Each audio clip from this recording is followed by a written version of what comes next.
Monsieur Mohamed Latrèche, vous êtes président du Parti des musulmans de France. Je vous remercie infiniment d'avoir eu la gentillesse d'accorder cet entretien à la radio francophone iranienne. Monsieur le Président, comment réagissez-vous aux récents propos du ministre français de l'Intérieur, Monsieur Claude Guéant, qui s'est dit inquiet de la hausse du nombre de musulmans en France et qui constitue selon lui un problème pour le gouvernement français? بسم الله الرحمن الرحيم الحمد لله رب العالمين وصلى الله على سيدنا محمد وعلى آله وصحبه أجمعين. Quand sous le règne de Louis XIV, il y avait d'éminents ministres, Colbert, Mazarin.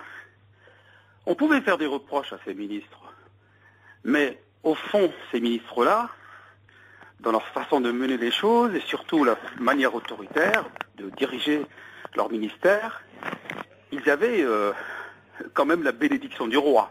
On ne pouvait pas dire que les méthodes policières de Colbert étaient des méthodes quelque part qui ne correspondaient pas à ce que ferait le roi Soleil. Mais il est clair que quand même Colbert et Mazarin ont été des ministres qui ont laissé quand même dans l'histoire de France une véritable, si je peux dire, quand même de quoi, pas en être fier, mais de quoi en prendre quand même comme exemple de réussite et de persévérance et de savoir-faire. Mais aujourd'hui, nous avons d'autres ministres qui ont émergé sous un petit roi, ou quelqu'un qui voudrait devenir roi, mais le malheur, c'est qu'ils se retrouvent maintenant à 1 an d'un bilan face aux Français, et ce bilan, ils n'arrivent pas à l'assumer. La faillite de l'UMP. Nous venons d'apprendre, au moment où je vous parle, que le déficit de la France, du mois dernier, a atteint les 6 milliards. C'est du jamais vu.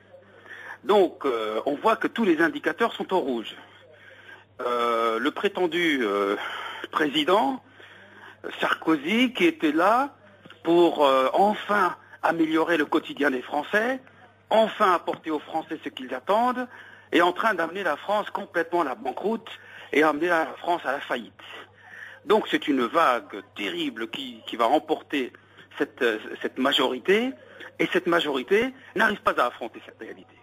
Alors maintenant, elle en est arrivée, cette majorité-là, à déclencher dans la société j'allais presque dire, des phénomènes politiques ou des événements politiques plutôt, qui est susceptible de complètement de déplacer le débat et d'occuper les Français à des questions qui n'ont rien à voir avec leurs véritables soucis, notamment la question de l'islam et de l'immigration.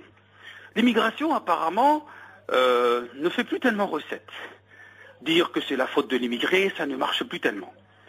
Il semblerait que ce qu'eux croient faire recette serait beaucoup plus les questions liées à l'islam. Alors, si le problème est devenu l'islam pour cette majorité qui, une fois de plus, n'a aucune solution à apporter aux Français, eh bien, je pense que actuellement, force est de croire que les propos de M. Guéant, pour lequel donc vous m'interviewez, ne sont pas les propos du ministre de l'Intérieur. C'est la traduction de la pensée du locataire de l'Élysée, du chef de l'exécutif.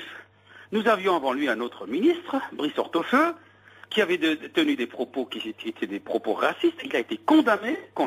On attend d'ailleurs le rendu du jugement en appel. Il a été condamné, ministre en exercice, condamné pour propos racistes. Il n'a pas démissionné. Il a fallu que, d'une manière machiavélique, Nicolas Sarkozy, au nom d'un remaniement, aille le recaser pour lui laisser... il a retrouvé son siège de député européen, et croyez-moi, ça n'a troublé personne. Eh bien, nous voyons qu'effectivement, il n'a mis à la tête du ministère de l'Intérieur qu'un autre ministre qui ressemble et qui traduit la pensée réelle du raciste islamophobe qu'est Nicolas Sarkozy. Ensuite, je voudrais aussi rappeler une chose.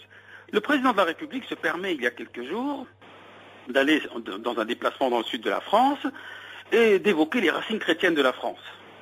Les racines chrétiennes de la France. qu'est-ce que ce débat-là a à voir avec aujourd'hui les questions de société et les questions en France qui sont les questions économiques?